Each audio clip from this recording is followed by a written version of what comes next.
Hello everyone, good morning. কেমন আছেন সবাই? আশা করি সবাই ভালো আছেন। আজকে আপনাদের সাথে আমি আমার একটা সকালের নাস্তা শেয়ার করব।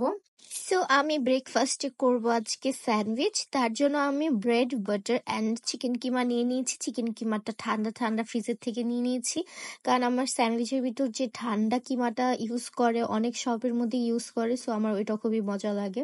তাই আমিও ট্রাই করি বাসায় ঠান্ডা ঠান্ডা কিমাটা ইউজ করা। তো এখানে আমি ব্রেডে বাটার দিয়ে নিচ্ছি।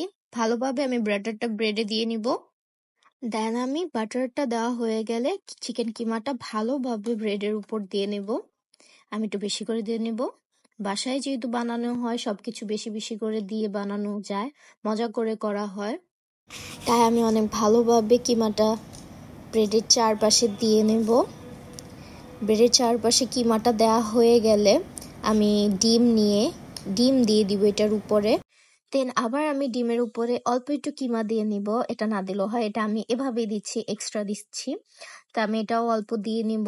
দেওয়ার পর আমি যে ব্রেডটা দিয়ে কভার করব, ওই ব্রেডটাতেও আমি বাটার মাখিয়ে নিব ভালোভাবে। বাটারটা ভালোভাবে মাখানো হলে আমি ওই ব্রেডের উপরে দিয়ে দিব। তাহলেই হয়ে যাবে আমার ঠান্ডা ঠান্ডা সকালের ব্রেকফাস্ট স্যান্ডউইচ। এটা আমার খেতে খুবই মজা লাগে।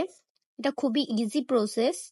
ব্রেকফাস্টের জন্য সবকিছু আগের থেকে রেডি করা থাকে, জাস্ট বানিয়ে খেয়ে নেওয়া যায়, কোনো প্যারা হয় না। সো এটাই। আমি অন্য আরেকদিন কিমাটা কিভাবে বানানো হয়েছে ওইটার ভিডিও দিব। তো আজকের জন্য এই পর্যন্তই। সবাই লাইক করবেন, কমেন্ট করবেন, আমার পেজটাকে একটু ফলো দিয়ে দিবেন, পাশে থাকবেন। ধন্যবাদ সবাইকে।